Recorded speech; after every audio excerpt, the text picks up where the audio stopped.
दोस्तों और मित्रों, जय राम जी की जय श्री राम। दोस्तों, आज राम कथा में आज मैं आपको बताऊंगा कि रामायण क्या है। आप लोग रामायण देखते हो, रामलीला में जाते हो, और आजकल तो एक फैशन बन गया है कि लोग रामायण में जाते हैं और रामलीला में देखने जाते हैं, लेकिन उनका ध्यान कहीं और रहता है। या आप मेला देखने जाएंगे, आइसक्रीम खाएंगे, छोले भटूरे खाएंगे, या इधर उधर अपनी नज़र दौड़ाएंगे, मोबाइल पे चिपक जाएंगे। लेकिन वास्तव में क्या कभी आपने सोचा है कि रामायण है क्या? मैं आपको समझाता हूँ कि रामायण के जितने पात्र हैं, सबने कहीं न कहीं त्याग किया है। समर्पण की भावना रामायण में मिलती है, त्याग की भावना रामायण में मिलती है, धर्म की भावना रामायण में है, सत्य की भावना रामायण में है। अपने बड़ों का आदर करना वो रामायण सिखाता है। यानी कि पूरे संसार में जितनी भी क्रियाएं हैं, सकारात्मक जो क्रियाएं हैं, सकारात्मक चीज़ें हैं, उनकी सीख सभी रामायण से ही मिलती है। आप रामायण जब देखते हैं या रामलीला में जाते हैं तो अपने बच्चों को भी ले जाएं, खुद भी जाएं, और इधर उधर ध्यान न भटका कर केवल पात्रों पर और कथा पर ही विशेष ध्यान दें। तो हम चर्चा कर रहे थे कि रामायण है क्या।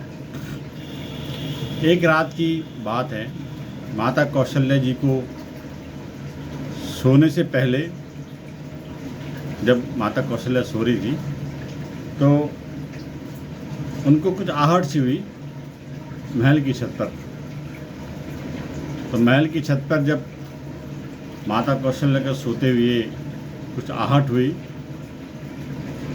तो माता कौशल्या चली गई छत में देखने के लिए। तो पता पड़ा कि वहाँ पे श्रुति कीर्ति जो है वो सबसे छोटी बहू, यानी कि शत्रुघ्न जी की पत्नी है।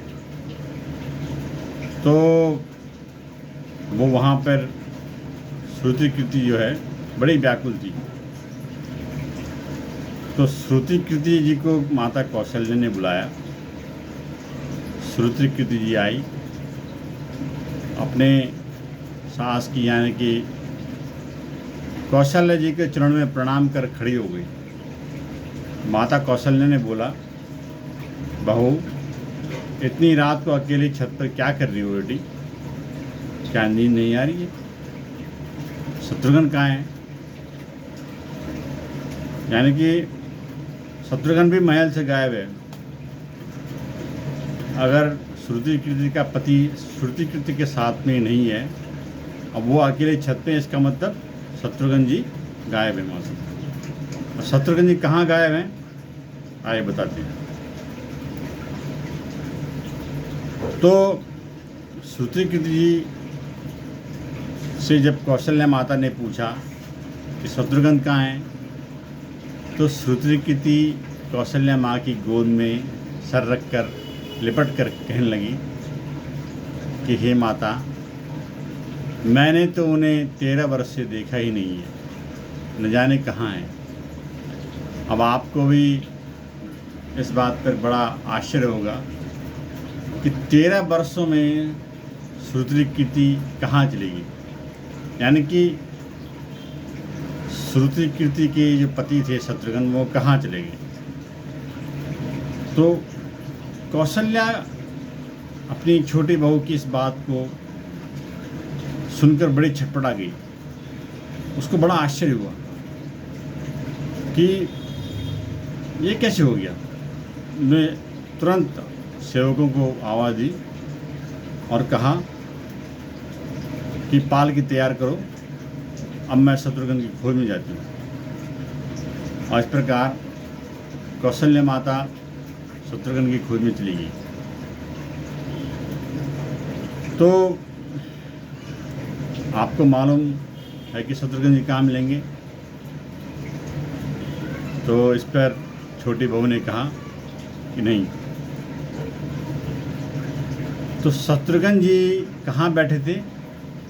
अयोध्या जी के जिस दरवाजे के बाहर, जो अयोध्या नगर है, अयोध्या का राज्य था, तो उस नगर के बाहर महाराज भरत ने एक कुटिया बना रखी थी।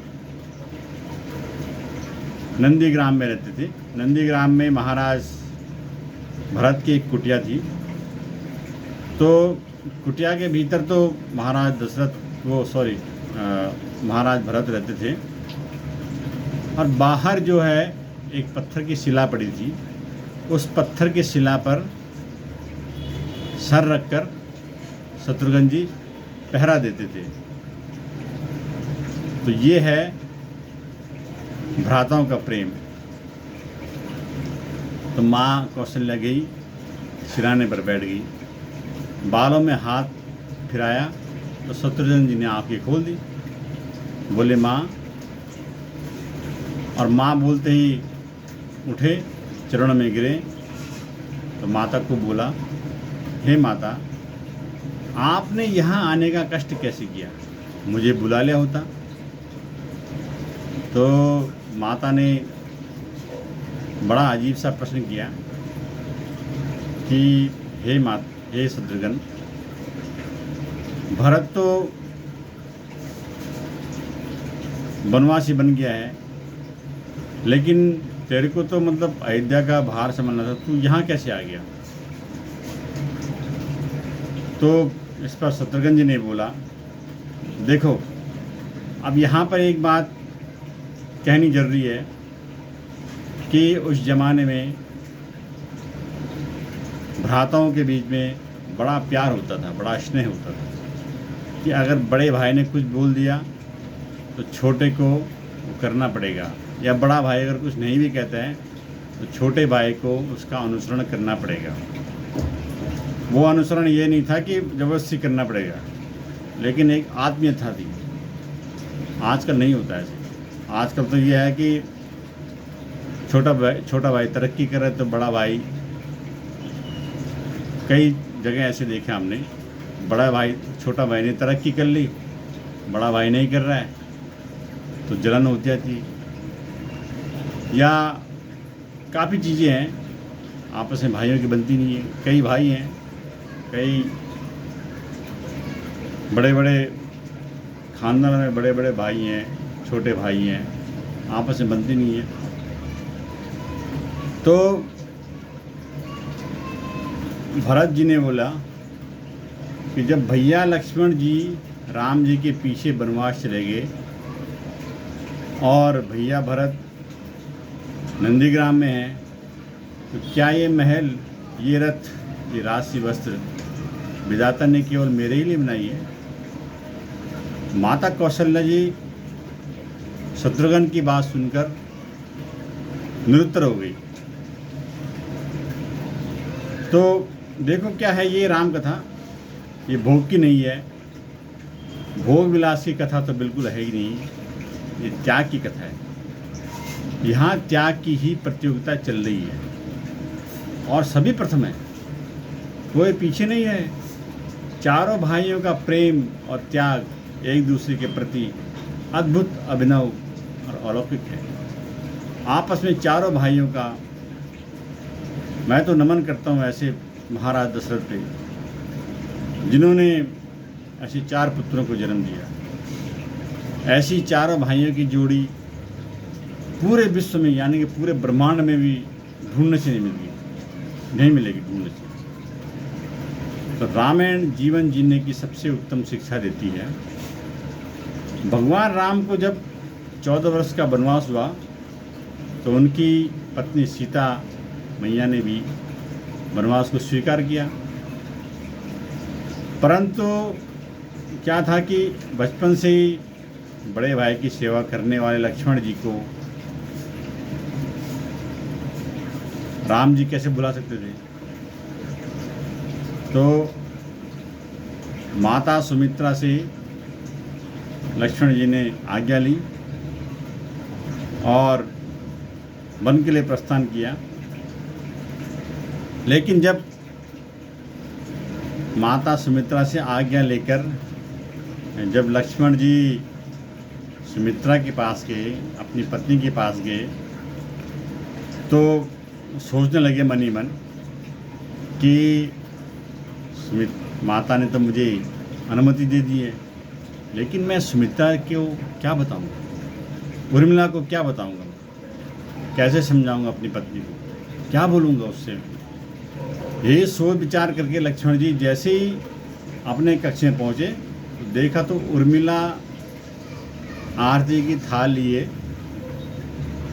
दरवाजे पे ही खड़ी थी और बोली, आप मेरी चिंता छोड़ दीजिए, प्रभु श्री राम की सेवा में वन को जाओ, मैं आपको नहीं रोकूंगी। देखा, ये होता है प्रेम, भाई के प्रति भाई का प्रेम, जिसमें कि छोटे भाई की धर्मपत्नी भी साथ निभा रही है, अपने पति को बड़े भाई की सेवा में भेज रही है। ये होता है भातृ प्रेम। तो उर्मिला ने कहा, मेरे कारण आपकी सेवा में कोई बाधा ना आएगी, इसलिए साथ जाने का जिद भी नहीं करूँगी मैं। यानी कि मैं अगर आपके साथ चली गई तो आपका मन दुविधा में रहेगा कि मैं प्रभु श्री राम की, अपने बड़े भाई की सेवा करूं या इसको देखूं। तो मैं तो आपके साथ जाने से रही, क्योंकि आपकी सेवा में विघ्न बाधा पड़ सकती है। आप प्रभु श्री राम की और माता जानकी की सेवा के लिए आप वन की तरफ प्रस्थान करें। वास्तव में यही पत्नी का धर्म है।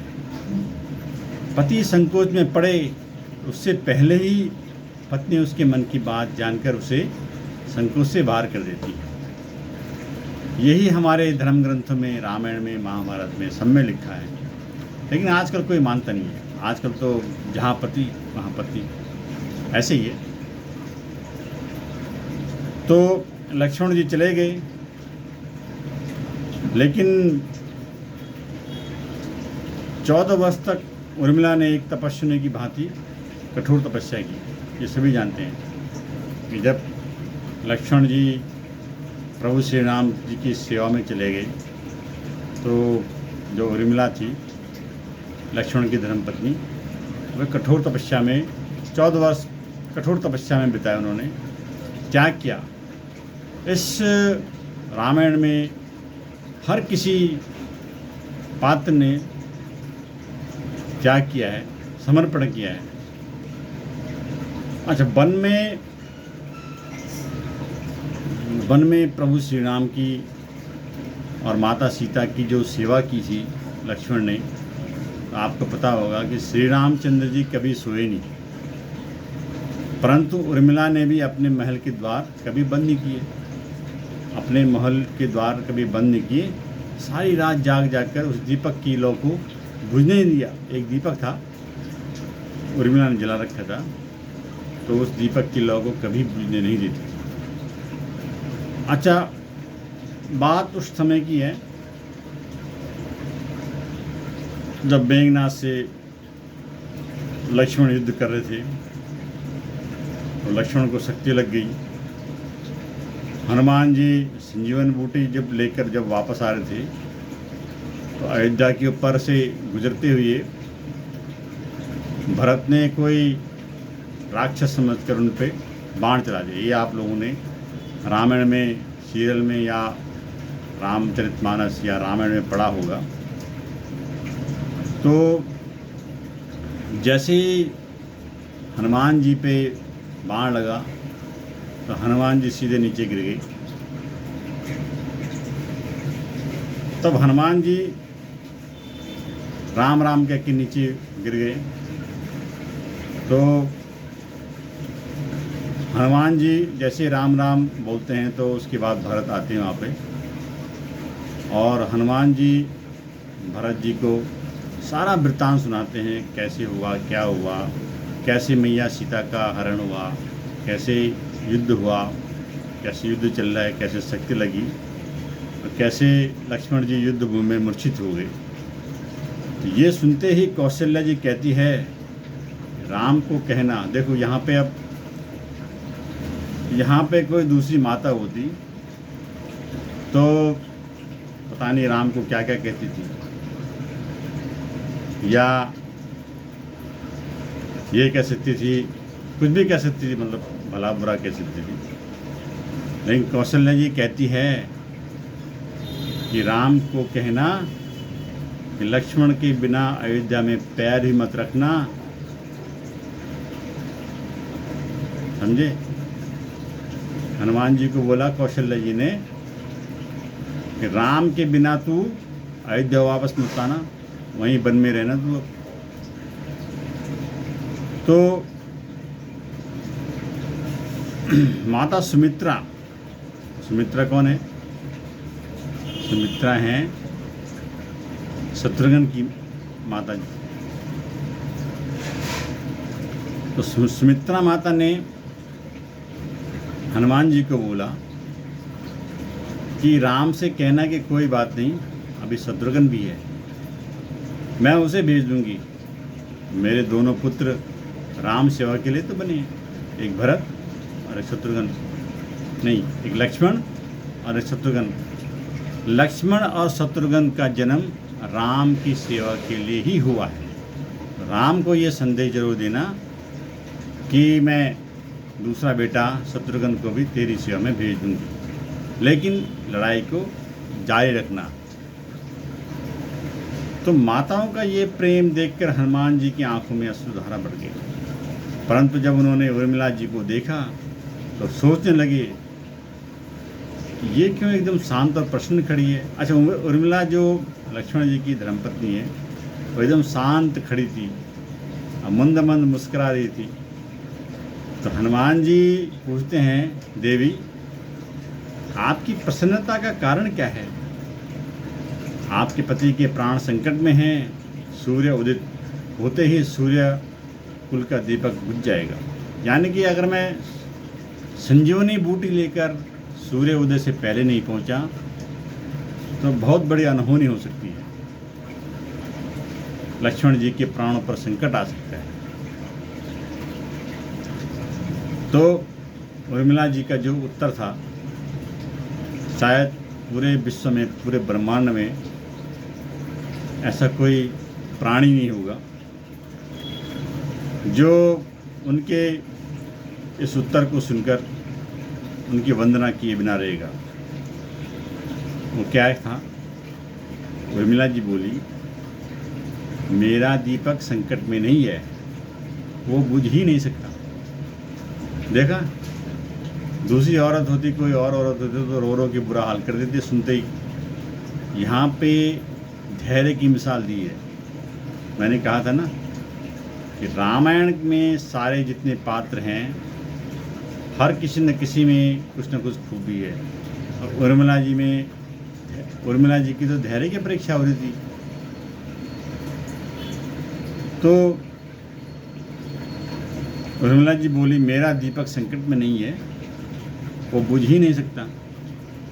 रही सूर्योदय की बात, तो आप चाहें तो कुछ दिन अयोध्या में विश्राम कर लीजिए, क्योंकि आपके वहाँ पहुँचे बिना सूर्य तो उदय हो ही नहीं सकता। देखो कितना कॉन्फिडेंस है, कितना आत्मविश्वास है।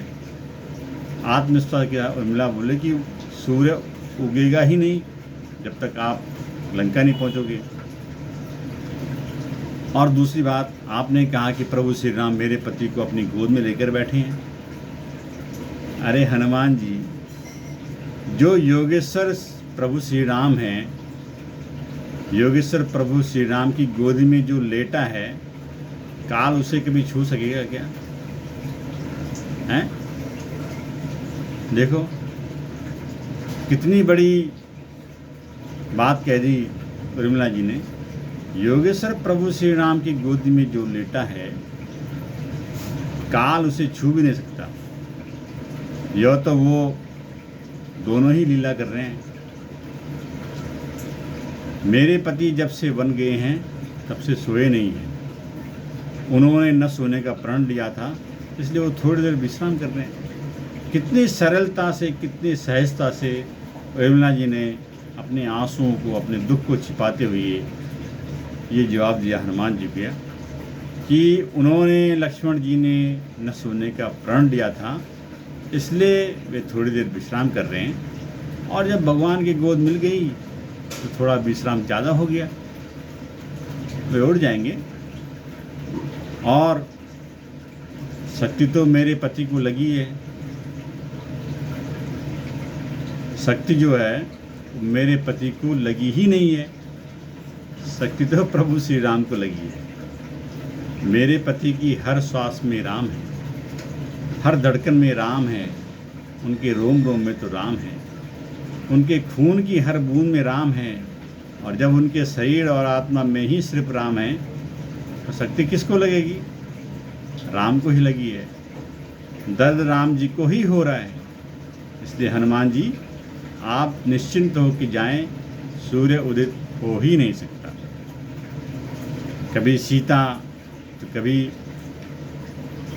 राम राज्य की नींव जनक की जी बेटियां ही थी। राम राज्य की जो नींव पड़ी थी वो जनक की जो चारों बेटियां थी उन्होंने ही डाली थी। कभी सीता तो कभी उर्मिला। भगवान राम ने तो राम राज्य का कलश ही स्थापित किया था, परंतु वास्तव में राम राज्य इन सबके प्रेम, त्याग, समर्पण और बलिदान से ही आया। जिस मनुष्य में प्रेम, त्याग, समर्पण की भावना हो, उस मनुष्य में राम ही बसता है। कभी समय मिले तो अपने वेद, पुराण, गीता, रामायण को पढ़ने और समझने का प्रयास कीजिएगा। जीवन को एक अलग नज़रिए से देखने और जीने का अवसर मिलेगा। लक्ष्मण सा भाई हो, कौशल्या माई हो, स्वामी तुम जैसा मेरा रघुराई हो, नगरी हो अयोध्या सी, रघुकुल सा घराना हो, और चरण हो राघव के जहाँ मेरा ठिकाना हो त्याग भरत जैसा सीता सी नारी हो, लव कुश की जैसी संतान हमारी हो, श्रद्धा हो श्रवण जैसी, सबरी सी भक्ति हो, हनुमान की जैसी निष्ठा और शक्ति हो। ये रामायण है पुण्य कथा श्री राम की। जय श्री राम, जय जय श्री राम। धन्यवाद।